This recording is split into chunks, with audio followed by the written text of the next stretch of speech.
Your mind, it's a radio. You know this, you've felt it. Some days, you're tuned on static FM, all worry, doubt, and that bullshit story about how you're not enough, that you inherited like a rusty old heirloom. Other days, you catch a clear signal, a moment of pure intuition, a sudden download of knowing, a connection that feels like home. That clear signal, that's cosmic consciousness. And it's not some woo fantasy for monks on a mountain. It's your factory default setting. It's time to remember your own equipment works. So let's model this. You're in a holodeck. You've been in it so long, you think the walls are real. Your job, your debt, your arguments, your past traumas. It all feels so solid, so real. But it's a simulation. A learning program designed with one purpose. To get you to remember, you're the one running the program. Think of a video game. When you're fully immersed, you are the character. You feel its pain, its joy. But if you pause the game and look at your hands on the controller, you remember, oh shit, I'm the player. That moment of pause, that's spiritual awakening. That's the cosmic consciousness kicking in. So how do you already do this? Ever had a fight and in the middle of it, part of you just watched yourself? That's you, the player, noticing the character's script. Ever had a dream so vivid, you woke up disoriented, and for a second, you didn't know which was more real? That's your system rebooting, checking the source code. A new way to do it tomorrow. When you feel a strong emotion, rage, fear, lack, stop, just for 1 second, and ask, what frequency am I tuned to? Is this my signal? Or am I picking up someone else's static? That simple question is you grabbing the dial and tuning it to yourself. The science, quantum physics, it's starting to point at this. The observer effect. Reality isn't a fixed thing. It's a set of probabilities that collapse into your experience based on where you place your attention. Your focus is a creative act. It's not mystical, it's mechanical. So you get a download, a vision. Build the retreat center, write the book, start the movement. And your human mind, trained on instant gratification, goes, fuck yeah, let's go. So you empty your bank account, you burn all your bridges, and you're pushing your boulder up a hill, sweating and swearing, wondering why the universe is such an asshole for not helping. You've confused a GPS destination with the fucking instruction manual. A download isn't a command to sprint. It's a seed.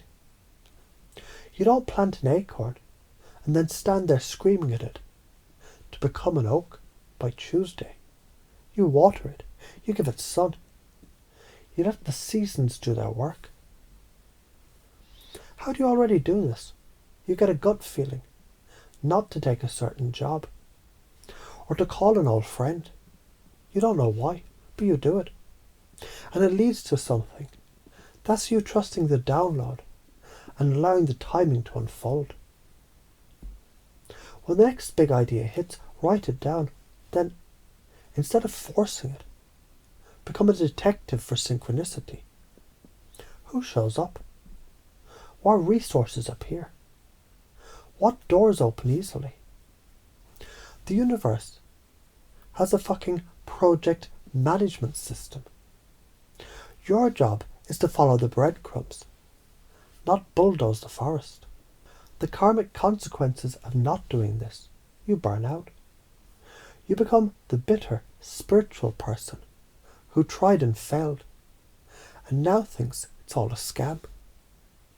You block the very abundance you were trying to create because you forced a river through a straw. The karma is exhaustion, cynicism, and a deeper sleep in the holodeck. The heart is a tuning fork. This isn't about signing every online petition or carrying the weight of the world's suffering on your shoulders. That's a saviour complex. And it's ego in a fucking cape.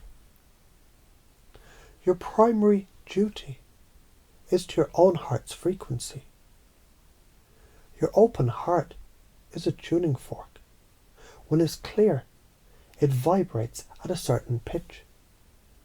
And it makes everything around it start to hum at that same pitch.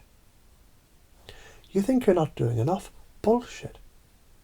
By simply holding the frequency of love and sovereignty, you're literally, energetically, repairing the planetary field. You do this when you hold a baby or pet a dog, and your mind goes quiet, and there's just love in that moment. You're a master custodian. You're holding a pure frequency. When you see the news and feel that tug of despair, don't fight it. Don't ignore it. Place your hand on your heart. Breathe into it and consciously broadcast a frequency of peace. From that heart into the chaos. You're not praying for the world. You're broadcasting a new signal into the world's energy field. That's not passive. That's powerful. So why are you afraid to do it? Because it feels like it's not enough. Because the old paradigm screams, you have to do something big and visible. To just be love feels weak to the unawakened mind. It's the deepest work there is. The global systems finance government, old school medicine. They're the sick, alcoholic parents trying to hide their disease. They're built on control, separation, and lack, and they're dying. Their death rattle is loud, ugly, and designed to scare you back into compliance. Your job is not to fix them.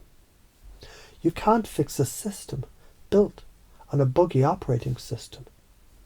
Your job is to build a new one alongside it. You and your 100 friends in your independent groups with your crazy ideas and your healed hearts. You are the fucking future. You are the small children in the playground with the biggest spark of life.